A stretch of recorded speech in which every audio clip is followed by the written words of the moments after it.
السلام علیکم ناظرین، میں میاں عابد سلطان اپنی ٹیم WK اسلامی ٹی وی اور فلاح کی طرف سے ایک بار پھر آپ کی خدمت میں حاضر ہوں۔ ہمارا آج کا جو موضوع ہے وہ بہت ہی خوبصورت اور ہسٹوریکل ہے۔ آپ کہہ سکتے ہیں کہ حضرت محمد مصطفیٰ خاتم النبیین صلی اللہ تعالیٰ علیہ وآلہ وسلم کی دعا، ایک ایسی شخصیت کے بارے میں دعا کہ جسے دو جہاں کا مالک اللہ رب العزت سے خود مانگتا ہے اور ریکویسٹ کرتا ہے کہ اے میرے مالک، مجھے 2 عمروں میں سے ایک عمر عطا فرما، اور وہ قبول ہوتی ہے حضرت عمر بن خطاب رضی اللہ تعالیٰ عنہ کے بارے میں۔ دوستو، آج پھر ہم حاضر ہوئے ہیں جناب پروفیسر ڈاکٹر مسعود احمد مجاہد صاحب کی خدمت میں، اور ان سے ہم خلیفہ دوم، آرزوئے رسول، آرزوئے پیغمبر، آرزوئے نبی کریم صلی اللہ تعالیٰ علیہ وآلہ وسلم حضرت عمر فاروق کے بارے میں ان سے ہم پوچھیں گے کہ وہ ہمیں اس عمر کے بارے میں بتائیں کہ جس کے بارے میں نبی کریم رحمت للعالمین صلی اللہ تعالیٰ علیہ وآلہ وسلم نے فرمایا کہ میرے بعد اگر کوئی نبی ہوتا تو وہ عمر ہوتا، میں آخری نبی ہوں۔ تو دوستو، اسی معاملے پہ، اسی شخصیت کے بارے میں، ان کے کچھ رہنما اصولوں کے بارے میں، ان کی ہدایات کے بارے میں، وہ کون سی ایسی ان میں کشش، ایسی بات تھی کہ نبیوں رسولوں کے بعد اگر شیطان کسی کو دیکھ کے راستہ بدلتا تھا تو وہ عمر فاروق تھے۔ وہ کون سی ایسی ادا تھی ان میں کہ بیت المقدس کو انہوں نے ایک چھڑی ہلائے بغیر فتح کر لیا؟ آدھی دنیا کا حکمران اور ایک کھجور کے تنے کے ساتھ سر کے نیچے اینٹ رکھ کے سو رہا ہو، تو آئیں اس شخصیت کے بارے میں، اس خوبصورت پرسنالٹی کے بارے میں پوچھتے ہیں، کچھ بیان فرماتے ہیں ہمارے آج کے پروگرام میں جناب پروفیسر ڈاکٹر مسعود احمد مجاہد صاحب کہ وہ کیسی شخصیت تھی، وہ کیسی ہستی تھی جس کی آرزو ہمارے نبی نے کی۔ تو آئیں ملاقات کرتے ہیں ڈاکٹر صاحب سے۔ نحمدہ ونصلی ونسلم علی رسولہ الکریم، اما بعد، فاعوذ باللہ السمیع العلیم من الشیطان الرجیم، بسم اللہ الرحمن الرحیم۔ رضی اللہ عنہم ورضوا عنہ، وقال النبی صلی اللہ تعالی علیہ وآلہ وسلم، اصحابی کالنجوم بأیہم اقتدیتم اہتدیتم، صدق اللہ و صدق النبی صلی اللہ تعالی علیہ وآلہ وسلم۔ ناظرین و حاضرین، آج کی اس نشست میں ہم بحمد تعالی اسلامی نظام حیات کی عظیم سرخیل، جس کو تاریخ اسلام میں فاروق اعظم خلیفہ ثانی سیدنا عمر بن خطاب رضی اللہ تعالیٰ عنہ کا اعزاز حاصل ہے، وہ شخصیت جس سے اللہ تعالیٰ کے محبوب نے اپنے رب کریم سے دامن دعا پھیلا کر مانگا تھا، جس کے مشرف با اسلام ہونے سے کفر و شرک کے گھر میں صف ماتم بچھ گئی، باطل کے صنم قدوں میں کوہرام بپا ہو گیا، اسلام کی بے بسی کا دور ختم ہو گیا اور اس کی شوکت و سطوت کے عہد کا آغاز ہوا تھا، جسے آغوش نبوت نے بڑے اہتمام و ناز سے پالا تھا، جس کی زبان سے حق گویا تھی، جس کے دل روشن پر انوار الہی کا پہم نزول ہوا کرتا تھا، جس کا سینہ علوم محمدیہ علی صاحبہ افضل الصلاۃ و تسلیم سے معمور ہوا کرتا تھا، وہ شخصیت جس کی عظمت، جس کا نام نامی آج عدل و انصاف، دیانت و امانت، حق گوئی و بے باکی، جرت و استقامت کا اور زیبا عنوان بن کر چمک رہا ہے، اپنے آقا و مولا صلی اللہ علیہ وسلم سے جس کی ادب و نیاز نے عشق کو ایک نیا ذوق جمال بخشا تھا، جس کے فہم رسا اور دانش نورانی نے جہاں عقل و خرد کو نئی شادابی و تازگی ارزانی عطا فرمائی، جس کے درے کی ہیبت سے باطل ہر وقت لرزہ بر اندام رہتا تھا، وہ فاروق اعظم جس کے بارے میں مفکر اسلام وادی بطحا کے نخلستان کو مخاطب ہوتے ہوئے بصد احترام اس کو عرض کرتے ہیں، وہی فاروق اعظم جن کو آج دنیا بھول رہی ہے، اس کی دوری ہوتی جا رہی ہے، اس کے قدموں کی خاک کو اپنے آنکھوں کا سرما بنانے کے بجائے اس منبع نور کی تابانیوں کی تاب نہ لا کر اس سے منہ موڑ رہی ہے۔ حضرات ذی احترام، وہ شخصیت جس کے بارے میں نبی آخر زماں احمد مصطفیٰ شافع روز جزا حضرت محمد مصطفیٰ صلی اللہ علیہ وآلہ وسلم جب کبھی بھی آپ کی شخصیت کے بارے میں کہ جب اسلام کے اوپر جبر، استبداد، مشقت، مصائب و آلام کا ایک دور تھا، اس عالم کے اندر دو شخصیتیں ایسی تھیں جن کو عمر بن ہشام اور عمر بن خطاب کے نام سے یاد کیا جاتا ہے۔ فرمایا کہ سعید بن مسیب رضی اللہ تعالیٰ عنہ فرماتے ہیں، کان رسول اللہ صلی اللہ علیہ وسلم اذا رأى عمر بن الخطاب او ابا جہل بن ہشام قال اللہم اشدد دینک باحبتہما الیک، اے اللہ کریم، یہ دو عمر ہیں، ان میں سے ایک عمر جس کو تو پسند فرماتا ہے اس سے دین کو قوت عطا فرما دے۔ اور سیدنا عباس رضی اللہ تعالیٰ عنہ سے مروی ہے کہ نبی اکرم صلی اللہ علیہ وسلم ہمیشہ اللہ تعالیٰ کی بارگاہ میں یہ دعا مانگا کرتے تھے، اللہم اعز الاسلام بعمر، اے اللہ عمر کے ذریعے سے اسلام کو عزت عطا فرما۔ اور دوسری روایت کے اندر عقل اسلام کا ارشاد باری تعالی ارشاد ہے جس میں فرمایا کہ اللہم اید الدین بعمر الخطاب، اے اللہ عمر بن خطاب کے ذریعے سے دین کی مدد فرما۔ اور یہی وجہ ہے کہ جب سیدنا عمر رضی اللہ تعالیٰ عنہ مشرف با اسلام ہوئے اور اس عالم کے اندر ہم دیکھتے ہیں کہ حضرت ابن عباس رضی اللہ تعالیٰ عنہ فرماتے ہیں، فرمایا کہ قال رسول اللہ صلی اللہ علیہ وسلم لما اسلم عمر اتانی جبریل فقال استبشر اہل السماء باسلام عمر۔ آقا اسلام نے ارشاد فرمایا کہ جب سیدنا عمر رضی اللہ تعالیٰ عنہ مشرف با اسلام ہوئے تو جبریل علیہ السلام تشریف لائے اور عرض کی یا رسول اللہ صلی اللہ علیہ وسلم، آج آسمانوں پہ خوشیوں اور مسرتوں کی ایک دھوم مچی ہوئی ہے کہ عمر دار اسلام میں داخل ہو چکے ہیں۔ حضرات ذی احترام، حضرت صہیب بن سنان رضی اللہ تعالیٰ عنہ سے مروی ہے، فرمایا کہ کانا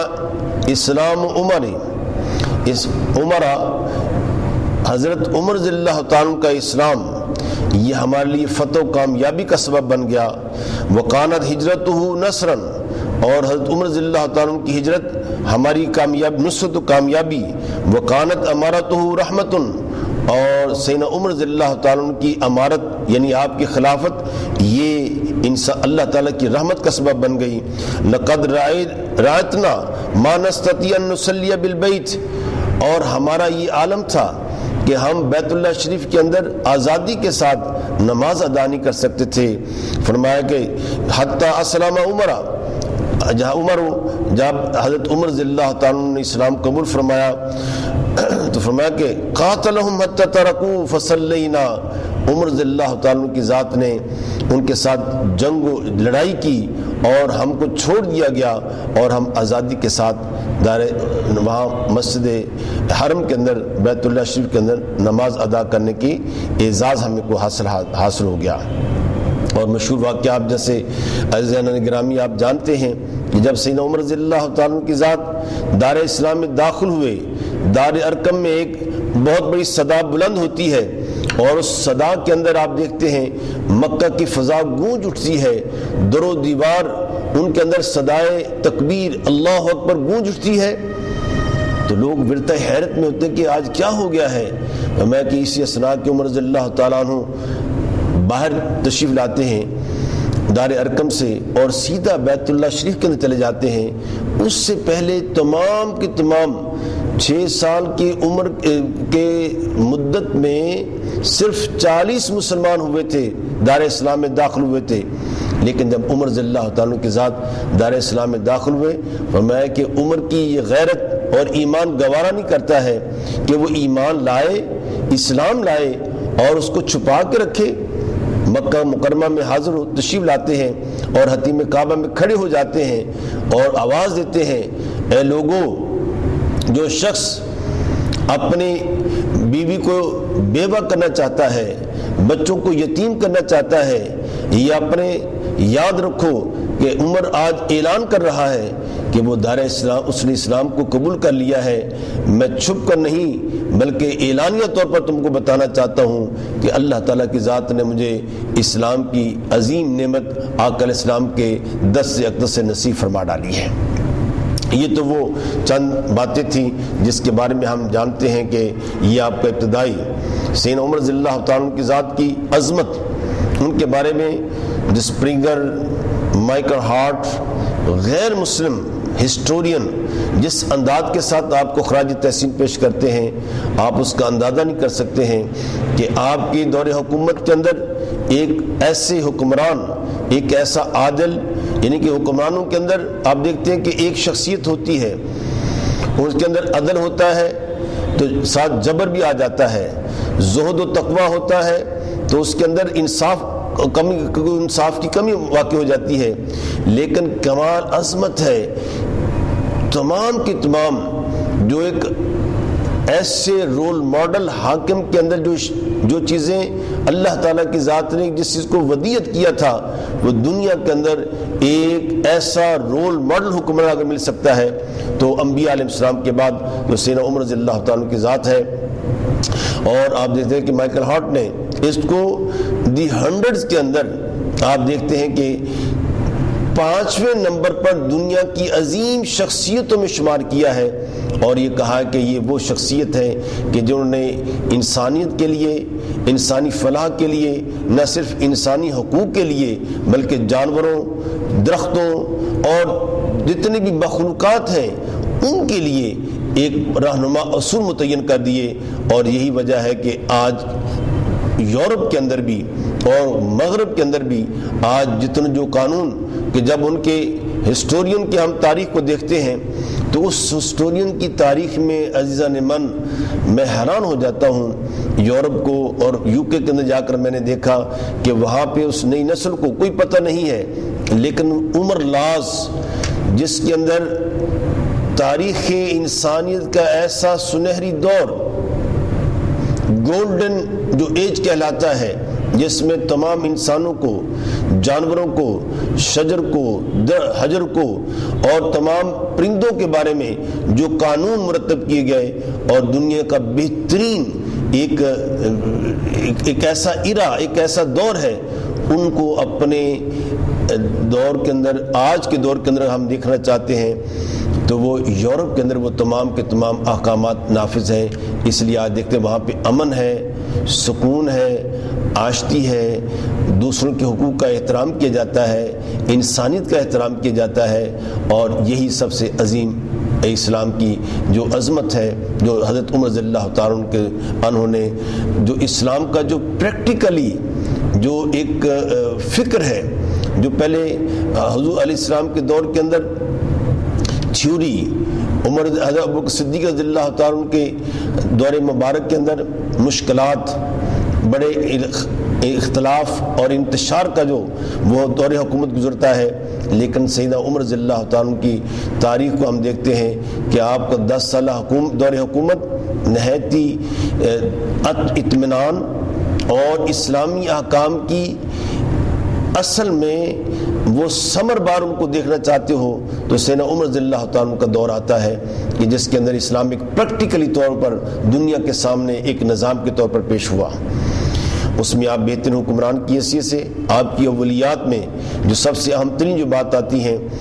اس میں ہے کہ باقاعدہ طور پر مساجد کا قیام اور ان کے اندر ائمہ کا تقرر، یہ سب کی آپ کی اولیات میں سے ساری چیزیں آتی ہیں، اور اسی طریقے سے چھاؤنیوں کا، فوجی چھاؤنی کا اہتمام وہ آپ نے فرمایا۔ اسی انداز کے ساتھ آپ دیکھتے ہیں کہ تراویح کا اہتمام آپ کے دور حیات میں ہوا۔ یہ تمام کی تمام وہ چیزیں ہیں جن کے ذریعے سے اسلام کا حسن ہمارے سامنے آیا ہوتا ہے، اور یہی وجہ ہے کہ آپ نے فوجی نظام کے ذریعے سے 6 ماہ کے اندر وہ سارے کے سارے قانون جو فوجیوں کے لیے ضروری ہو سکتے تھے تاکہ وہ اپنے گھروں کے ساتھ ایک تعلق بھی قائم کرتے رہیں، تو 6 ماہ کے بعد چھٹی کے طور پر آنا یہ بھی آپ نے متعین فرمایا۔ کفالت عامہ کا یہ انداز تاریخ انسانیت میں آپ کو کہیں نہیں ملے گا جو سیدنا عمر رضی اللہ تعالیٰ عنہ کی ذات نے اپنے دور حیات کے اندر اور دور حکومت کے اندر لوگوں کو عطا فرمایا۔ اور سب سے اہم ترین جو بات جو دنیا کی تاریخوں کے اندر نظر آتی ہے کہ جب مصر کو فتح کرنے کے لیے، یروشلم کو فتح کرنے کے لیے جا رہے تھے، اور اس وقت مسجد اقصیٰ اس کے لیے فتح کا ایک لوگو جو سعد بن ابی وقاص رضی اللہ تعالیٰ عنہ اور عمر بن عاص رضی اللہ تعالیٰ عنہ کے جو آپ کے جرنیل تھے، اس وقت کے جرنیل، انہوں نے اس سے جب یروشلم کا احاطہ کیا، اس کا محاصرہ کیا، اس محاصرہ کے اندر آپ دیکھتے ہیں کہ اس وقت کے یہودی اور پادری وہ اکٹھے ہو جاتے ہیں اور کہتے ہیں کہ ہماری تورات اور انجیل کے اندر جس نبی آخر زمان کے جس خلیفہ نے اس کو اور جس حکمران نے اس کو فتح کرنا ہے، اس کے کچھ اوصاف ہماری کتابوں کے اندر موجود ہیں، اگر تمہارا حکمران یہاں پہ خود آ جائے تو ہم بغیر کسی جنگ و جدل کے، بغیر کسی خون بہانے کے اس شہر کی کنجیاں آپ کے حوالے کر ڈالیں گے۔ اس وقت وہاں کے جرنیل حضرت سعد بن ابی وقاص رضی اللہ تعالیٰ عنہ نے آپ کو خط لکھا کہ امیر المومنین، ایک ایسا سنہری موقع ہے کہ جس کے اندر بغیر کسی خون خرابے کے یہ شہر فتح ہو سکتا ہے، مسجد اقصیٰ فتح ہو سکتی ہے، اس کی چابیاں ہمارے پاس آ سکتی ہیں، تو آپ تشریف لے آئیں، اور ان کی شرط یہ ہے کہ آپ کا بادشاہ ہمارے شہر میں داخل ہو، تو تب ہم اس کو بغیر کسی مزاحمت کے اپنی چابیوں کے خود پیش کرنا چاہتے ہیں۔ ناظرین اکرام، تاریخ انسانیت میں ایسے واقعات بہت کم آتے ہیں۔ عمر رضی اللہ تعالیٰ کی ذات بغیر کسی تردد کے اور تعامل کے آپ وہاں پہ سے چلتے ہیں، کوئی آپ کے ساتھ کوئی لو لب نہیں، کوئی لشکر نہیں، بلکہ آپ سادے انداز کے ساتھ اپنے غلام کو لیتے ہیں، کچھ زیادہ راہ ہوتا ہے اور ایک سواری کا جانور آپ کے ساتھ ہوتا ہے، اور ساتھ چلتے چلتے سواری کے جانور کے اوپر باری بھی مقرر کر دیتے ہیں کہ آپ کا غلام وہ چند میل تک وہ سفر پہ اونٹ کی نکیل اٹھاتا ہے، اور اس طریقے سے آپ جب آپ کی باری اس کی باری ختم ہو جاتی ہے تو آپ اس کو سوار کرتے ہیں اور آپ خود نکیل پکڑ کر وہ اس کی اپنی نظام عدل کو قائم کر رہے ہوتے ہیں۔ تو یہ آپ دیکھتے ہیں کہ جب قریب پہنچے یروشلم کے پاس تو وہاں پر آپ دیکھتے ہیں جو تاریخ میں ہمیں جو واقعات ہمارے سامنے نظر آتے ہیں، ان میں یہ ہے کہ جس وقت قریب پہنچے تو جرنیل وہاں پہ جنہوں نے محاصرہ کیا ہوا تھا وہ آپ کی خدمت میں عرض کرتے ہیں کہ اے امیر المومنین، آپ مسلمانوں کے بادشاہ ہیں، آپ کا روب، آپ کا دبدبہ اور آپ کی شان اور آپ کی سطوت وہ ماشاءاللہ سبحان اللہ ایک مثالی ہے، لہٰذا آپ ایک شاہی لباس پہنیں، ایک سر کے اوپر اچھے انداز کے ساتھ ایک امامہ اور ترکی گھوڑے کے اوپر سوار ہو کر پھر داخلوں تک کہ پتہ چلے کہ نان مسلمز کو کہ کن مسلمانوں کا بادشاہ کس شان و شوکت کے ساتھ آ رہا ہے۔ آپ نے ان کی درخواست کو قبول کیا، لیکن چند ہی لمحے گزرے تھے، سفر کیا، لیکن آپ کی طبیعت کے اندر ایک بہت بڑی خجلان پیدا ہو جاتا ہے اور آپ کی طبیعت کے اندر بہت قسم ایک جسے آپ کہتے ہیں اضطرار پیدا ہو جاتا ہے۔ جب اضطرار پیدا فرمایا کہ نہیں، میرا وہی جبہ، وہی لباس جس کے اندر مجھے سکون و طمانینت ہے وہ مجھے عطا کر دیا جائے، اور وہی سواری مجھے دے دی جائے جس کے اوپر میں سوار ہو کر آیا ہوں، اور میرا غلام بھی میرے ساتھ کر دیا جائے، مجھے اس کے اندر ہی اطمینان اور اس کے اندر سکون میسر آ رہا ہے۔ بادشاہ تھے، امیر المومنین تھے، آپ کا جو روب و دبدبہ اس کے مد مقابل ایک رعایا کیا حیثیت رکھتی تھی، آپ کا باتیں وہ سرخم تسلیم کر لی جاتی ہیں، اور آپ اپنا وہ پرانا جبہ جو 17 پیوند لگا ہوا تھا وہ جبہ مبارک پہنتے ہیں، وہ سادہ انداز کے ساتھ آپ کے سر پر امامہ ہوتا ہے، اور آپ کے وہ جانور جو سواری کا اونٹنی ہوتی ہے اس کے اوپر ناکہ پہ سوار ہوتے ہیں، تو کہتے ہیں کہ اسی جیسے میں سفر طے کر کے آیا ہوں اسی انداز کے ساتھ مجھے اس شہر میں داخل کیا جائے، تم میرے پیچھے بے شک ہو جاؤ۔ تاریخ انسانیت میں ناظرین اکرام، یہ مسلمانوں کا یہ عظیم بادشاہ جب اس شہر میں داخل ہوتا ہے تو اپنی باری قدرتی طور پر باری جو ہے وہ سفر کے دوران جو باری باری ایک غلام اور ایک آقا اپنی سواری اور پھر ناکہ کو پکڑ کر آگے چلنے کا جو سلسلہ ہے، جب عین شہر کا دروازہ آیا تو سیدنا عمر رضی اللہ تعالیٰ عنہ کی باری آ جاتی ہے، غلام جو ہے وہ اپنے اس کو سواری کہتے ہیں کہ آپ تم سوار ہو جاؤ اور میں ناکہ کی نکیل کو پکڑ کر اپنے اصول کے مطابق، عدالت فاروقی کے مطابق اس شہر میں داخل ہوتا ہوں۔ دروازہ کھل دیا جاتا ہے اور تمام کے تمام اس دور کے اس شہر کے رؤسا پادری اپنی تورات کو، اناجیل کو لے کر وہاں پہ بیٹھے ہوئے ہیں اور دیکھتے ہیں کہ مسلمانوں کا وہ عظیم بادشاہ جس کے ہاتھوں میں یہ شہر فتح ہونا ہے، اس کا عالم کیا ہوگا، اس کی شخصیت کہ سادہ لباس، پیوند لگے کپڑا جبہ، اور جب وہ داخل ہوگا تو بسیار کوشش کے وہ کہے گا، وہ اس بات پر اصرار کرے گا کہ نہیں میری باری ہے اور میں اپنی باری کے اوپر اپنے غلام کو سواری کراؤں گا اور خود میں اس کی نکیل کو پکڑ کر اس شہر میں داخل ہوں گا۔ جب وہ داخل ہوتے ہیں تو آسمان نے ایک ایسا مشاہدہ کیا، اور اس مشاہدہ کے اوپر جو تورات اور انجیل کے اندر اس عظیم شخصیت کے آثار اور اوصاف اور اس کی جو نعتیں بیان کی گئی تھیں وہ اس کو من و ان اس کو دیکھتے ہیں، اور ساتھ ہی ساتھ وہ اپنی تورات کو بھی پڑھتے جا رہے ہیں اور اس شخصیت کو بھی دیکھ رہے ہیں، اور کہتے ہیں کہ ہاں ہماری تورات ایسی شخصیت کی تصدیق کر رہی ہے، اور انہوں نے بغیر کسی مزاحمت کے، بغیر کسی اپنے وعدہ وعید کے، انہوں نے چابیاں اس شہر کی مسلمانوں کے حوالے کر دی جاتی ہیں، اور اس طرح ایک تاریخی انداز کے ساتھ مسجد اقصی جو ہے وہ تسخیر مسخر ہو جاتی ہے۔ تو حضرات عزیز احترام، ایسے حکمران کہ ہر حال کے اندر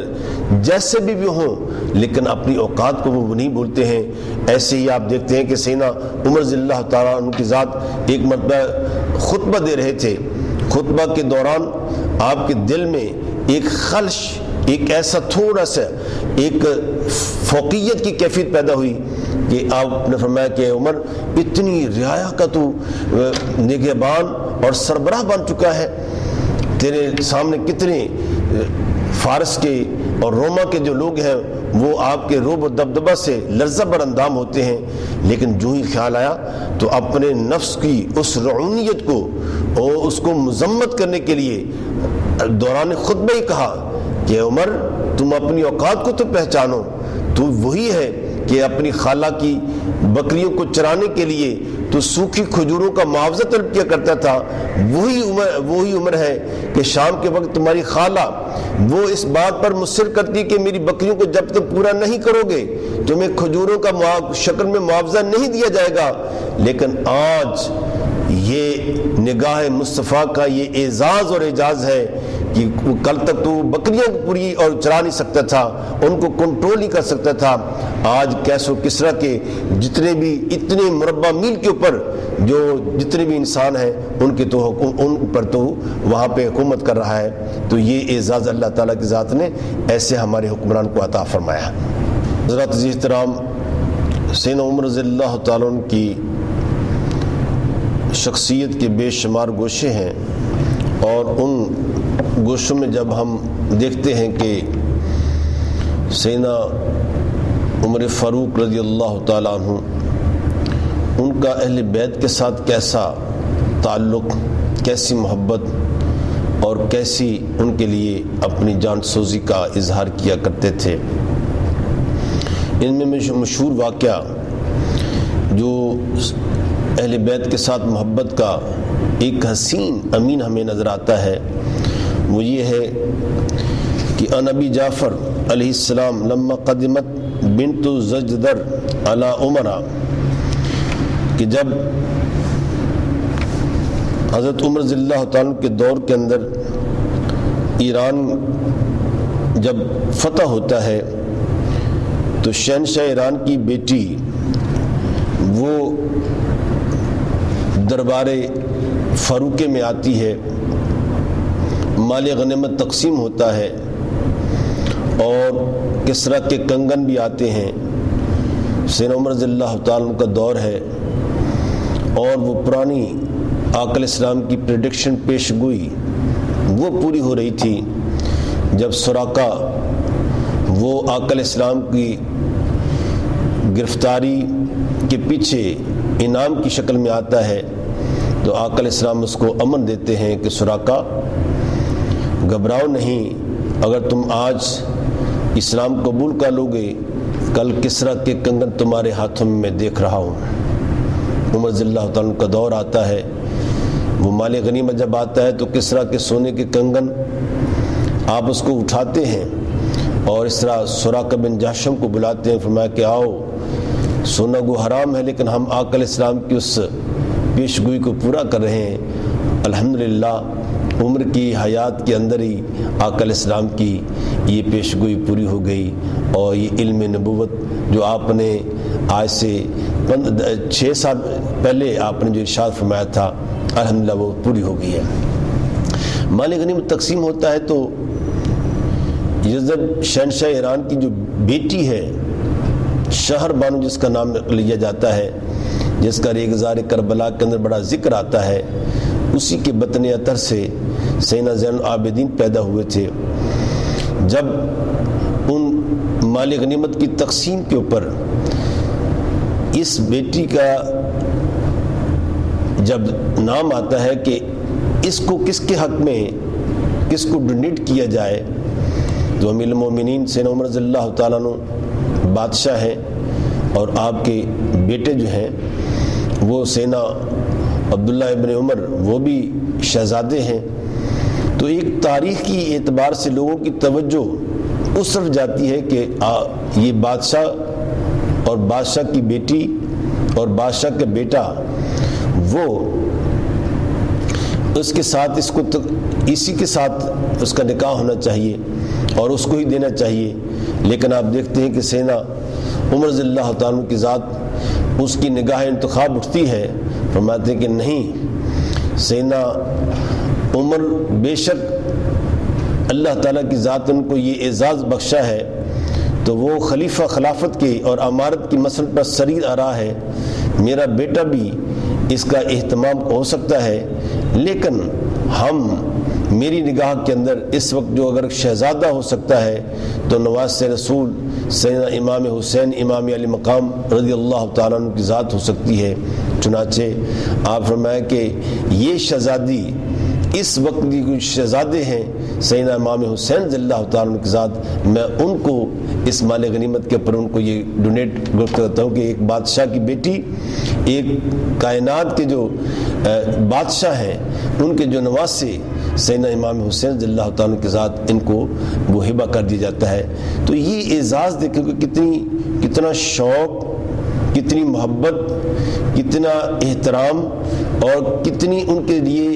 ایک جاہ و حشمت تھی سیدنا عمر رضی اللہ تعالیٰ عنہ کی نگاہ کے اندر۔ اور یہ بھی دیکھتے ہیں کہ سیدنا عمر رضی اللہ تعالیٰ عنہ کی ذات نے اپنی آخری عمر کے اندر یہ دعا کی تھی کہ میرا ایک تعلق ایک نسبی بھی آپ کے ساتھ ہو جائے۔ تو سیدہ فاطمہ سلام اللہ علیہا کی جو بیٹی ہے اس کے ساتھ آپ نے نکاح کا یہ درخواست کی تاکہ خاندان رسالت کے ساتھ میں بھی اہل بیت کے اندر شامل ہو جاؤں۔ سیدنا علی کرم اللہ وجہہ نے اپنی اس چھوٹی بیٹی کو جو سیدہ فاطمہ سلام اللہ علیہا کے بدن سے پیدا ہوئی تھی میں کہ اس کی شادی جو تھی وہ سیدنا عمر رضی اللہ تعالیٰ کے ساتھ کر دیتے ہیں۔ تو یہ ایک محبت ہے اہل بیت کا، اور یہ اس سے بڑھ کر اور بھی کیا ہو سکتی ہے۔ مشہور واقعہ ہم دیکھتے ہیں کہ اہل بیت کے ساتھ کس قدر کہ آج جو ایک دوریاں پیدا ہو رہی ہیں، ہم دیکھتے ہیں کہ اس دور کے اندر سیدنا عمر رضی اللہ تعالیٰ عنہ کی ذات انہوں نے جو وظائف مقرر کیے تھے صحابہ کرام کے اندر، اس میں سے 10,000 درہم وہ بدری صحابہ کے لیے اور 10,000 12,000 درہم جو تھی وہ تمام اہل بیت اطہار کے لیے، ایون کہ سیدنا امام حسن حسین جو جنگ بدر کے اندر شامل بھی نہیں ہوئے تھے، لیکن آپ نے پھر بھی ان کے لیے فرمایا کہ یہ ان کے ساتھ وہی سلوک کیا جائے گا جو اللہ تعالیٰ کی ذات نے بدری صحابہ کرام کے لیے کیا ہے۔ تو سیدنا عمر رضی اللہ تعالیٰ ان کے لیے بھی وظائف مقرر کیے تھے۔ تو یہ اعزاز اور یہ محبت سیدنا عمر رضی اللہ تعالیٰ کی اہل بیت کے ساتھ تھی۔ اب ہم دیکھتے ہیں کہ آپ کے اس معاملات کے اندر تاریخ اسلام کے اندر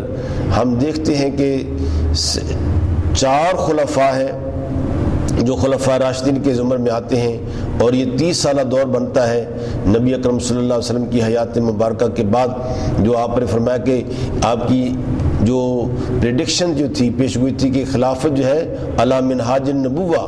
نبوت کے پیٹرن کے اوپر جو خلافت چلے گی وہ 30 سال تک ہوگی۔ اور آپ دیکھیں کہ سیدنا علی کرم اللہ وجہہ کا جب دور آتا ہے تو یہ خلافت بھی ختم ہو جاتی ہے اور آپ کی بات بھی پوری ہو جاتی ہے۔ آپ دیکھتے ہیں کہ اس دور کے اندر فتوحات اس قدر زیادہ ہو رہی تھیں کہ جس کے بارے میں سپرنگر،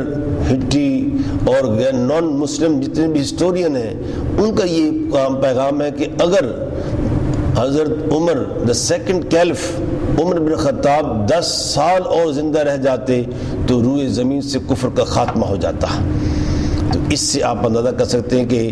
کفر اور شرک وہ کس قدر لرزہ بر اندام تھا، اور چنانچہ اس کے لیے آپ دیکھتے ہیں کہ کاوشیں اور کوشش شروع ہو جاتی ہیں کہ اس اسلام کے اس عظیم مرد مجاہد کو کس طرح رستے سے ہٹایا جائے۔ اس میں اپنے بھی شامل ہوئے اور غیار کے ساتھ کس طرح سازشیں ہو گئیں، اور اس طرح سیدنا عمر رضی اللہ تعالیٰ کی ذات 26 ذی الحج کو آپ پر ایک قاتلانہ حملہ ہوتا ہے، اور اس قاتلانہ حملہ کے اندر آپ نے جو اس کا جانبر نہیں ہو سکتے ہیں، اور اس طرح تاریخ کے مختلف اس شہادات کی بنا پر ہم دیکھتے ہیں کہ یک محرم الحرام کو، لیکن اکثر و بیشتر یہی کہا جاتا ہے کہ 26 ذی الحجہ شریف کو ہی آپ کا وصال ہوتا ہے، آپ کی شہادت ہوتی ہے۔ بہرحال تاریخ انسانیت کے اندر اور اسلام کو اتنا گھاؤ پیدا ہو گیا جس کا ازالہ بعد میں نہ ہو سکا، اور آپ نے بعد میں کہا کہ 6 آدمیوں کا تقرر فرمایا کہ ان 6 آدمیوں میں سے کسی کو بھی آپ خلیفہ منتخب کر لیں گے تو آپ وہ خلافت کا اہل ہے۔ اپنے بیٹے سیدنا عبداللہ ابن عمر رضی اللہ تعالیٰ کے بارے میں اس سے خصوصی درخواست کی کہ بیٹا تو بھی اس اہل ہے، خلافت کا اہل ہے، اللہ تعالیٰ تو مفتی مدینہ ہے، لیکن میرے جانے کے بعد لوگوں کی ہمدردیاں تمہارے ساتھ آ جائیں گی، لیکن ایک موروثیت کا سلسلہ جاری ہو جائے گا۔ اگر تو اللہ اس کے رسول کے سامنے قیامت کے دن مجھے شرمندگی سے بچانا چاہتا ہے تو خلافت سے دستبردار ہو جا۔ چنانچہ حضرت عبداللہ ابن عمر رضی اللہ تعالیٰ کی ذات خلافت سے اپنے آپ کو علیحدہ کر لیتے ہیں۔ مشہور واقعہ آپ دیکھتے ہیں، ایک محبت ایک ضعیف روایت کے ذریعے سے آتا ہے کہ عبداللہ ابن عمر رضی اللہ تعالیٰ عنہ کی ذات یا آپ کے دوسرے بیٹے جو عبد الرحمن بن عمر جو تھے وہ کھیل رہے تھے، کھیل کے دوران ایسی باری آ جاتی ہے حضرت امام حسین رضی اللہ تعالیٰ عنہ کی ذات کے ساتھ، وہ کہتے ہیں کہ تمہارا باپ میرے نانے کا غلام تھا لہذا تو میرا غلام ہے، بے شک تو بادشاہ ہے، کہ بیٹا اپنے آپ کو سمجھتا ہے تمہارا باپ تو میرے نانا کا غلام رہا ہے عمر بن خطاب۔ اب حضرات احترام بیٹا ہے، بڑا اپنے دوستوں کے اندر اس نے شائی محسوس کی، شرمندگی اور اس زچ پن کی وجہ سے باپ کو آ کر شکایت کرتا ہے کہ حضرت امام حسین نواز رسول نے مجھے ایسی سی بات کی ہے کہ تیرا باپ میرے نانے کا غلام تھا اور تو میرا غلام ہے۔ اچھا باپ حضرت عمر رضی اللہ تعالیٰ پوچھتے، بار بار پوچھتے کہ واقعی ایسی بات کہی اس نے؟ ہاں ابو جی ایسے ہی کہا ہے، دوستوں کے سامنے مجھے شرمندہ ہونا پڑا اور میں کچھ کہہ بھی نہیں سکتا تھا کہ وہ آل رسول ہیں، نواز رسول ہیں۔ حضرت عمر رضی اللہ تعالیٰ بار بار اصرار کی بات کہتے ہیں کہ جاؤ بیٹا یہ حضرت امام حسین سے یہ بات لکھا کے لے آؤ کہ حضرت امام حسین نے ہمیں اپنی غلامی کے لیے قبول فرما لیا ہے، کل قیامت کا دن ہوگا، یہ ایک سند میرے لیے ہو جائے گی کہ یا رسول اللہ آپ کی حیات مبارکہ کے اندر ہم آپ کے در کے دریوزہ گر اور غلام رہے ہیں، اور آپ کے جانے کے بعد آپ کی آل پاک نے نواز رسول نے سید امام حسین رضی اللہ تعالیٰ نے مجھے اور میری اولاد کو بھی اپنی غلامی کے لیے قبول فرما لیا ہے، اور ہمارے لیے اس سے بڑھ کر کیا اعزاز ہو سکتا ہے کہ ہمیں وہ خوشی و مسرت تھی۔ اس سے اندازہ کریں کہ سیدنا عمر رضی اللہ تعالیٰ کی ذات اہل بیت کے ساتھ کس قدر محبت، کس قدر ایک تعلق داری اور ان کی دلجوئی فرمایا کرتے تھے۔ اللہ تعالیٰ کی ذات آج کے دور کے اندر ان صحابہ کرام کی آپس میں جو محبت اور جو آپس میں اخوت اور مودت تھی اور الفت جو تھی، جو انہوں نے رشتے قائم کیے تھے، اس کو اپنانے کی معاشرے کے اندر اس کو ضرورت ہے، تاکہ معاشرے کے اندر ایک دوریاں پیدا ہو چکی ہیں صحابہ کرام کی عظمت کے بارے میں اور اہل بیت کے درمیان، کہ یہاں پہ ان کا وہ اچھا سلوک نہیں کیا کرتے تھے۔ ہم دیکھتے ہیں کہ اگر ان کو دنیا کے سامنے ہم محراب و منبر سے تمام کے تمام ان کے اہل تشیع حضرات کے ساتھ یا دوسروں کے ان کی پلیٹ فارم پہ جا کر یہ پیغام دیا جائے کہ کس طریقے سے ہم شیر و شکر ہو کر صحابہ کرام اور اہل بیت کی عظمتوں کو سلام کرتے ہوئے اس ملک کے اندر یہ امن و امان کا جو مسئلہ پیدا ہوتا ہے اس کو ختم کیا جا سکتا ہے۔ اللہ تعالیٰ کی ذات اس فکر کو قائم کرنے کی توفیق عطا فرمائے۔ اور ساتھ ہی میں صاحبزادہ میاں عابد سلطان صاحب کو ان کو بھی خراج تحسین پیش کرتا ہوں کہ وہ اپنی اس ویلفیئر فاؤنڈیشن کے ذریعے سے اس پیغام کو اور امن کے پیغام کو، صحابہ اور اہل بیت درمیان کے جو محبت کا پیغام ہے، اس کو اس عشرہ کے اندر جب ایک بہت ہی دشمنان اسلام، دشمنان پاکستان کے اندر مختلف انداز کے ساتھ یہ آپس میں ایک افتراق و انتشار کی کیفیت پیدا کر رہے ہیں، یہ محبت اہل بیت کا پیغام لے کر ان صحابہ کرام کے ذریعے سے کہ جن کے بارے میں آج دشمن مختلف انداز کے ساتھ وہ دوریاں پیدا کرنا چاہتا ہے، فرقہ وارانہ فسادات پیدا کرنا چاہتا ہے، یہ محبت اور قوت کا پیغام دے کر اسلام کی عظمت اور پاکستان میں امن و سکون کو قائم رکھنے کے لیے جو کوشش کر رہے ہیں وہ قابل تحسین، اور ان کو میں خراج تحسین پیش کرتا ہوں۔ اللہ تعالیٰ ان کے والدین کو اور خاص طور پر ان کی جو ویلفیئر فاؤنڈیشن ہے اس کو مزید دن دگنی رات چوگنی ترقی عطا فرمائے، اور اس طرح یہ محبت کا پیغام پھیلاتے رہیں اور پاکستان کے اندر امن اور سکون کی فضا کو قائم کرنے کے لیے معاون ثابت ہوتے رہیں۔ آمین وآخر دعوانا الحمدللہ رب العالمین۔ دوستو ناظرین، آپ نے آج کے موضوع کو اور آج کے پروگرام کو دیکھا، سنا۔ آپ نے سنا کہ ہمارے پروفیسر ڈاکٹر مسعود احمد مجاہد صاحب جو ہیں، ان کے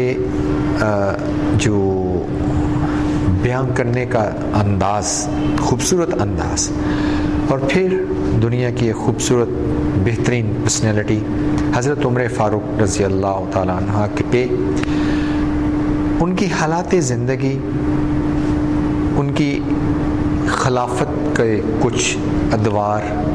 ان کا اسلام قبول کرنا اور پھر ان کی شہادت، ان سب پہ آپ نے مختصر لیکن جامع بیان آپ نے سماعت فرمایا۔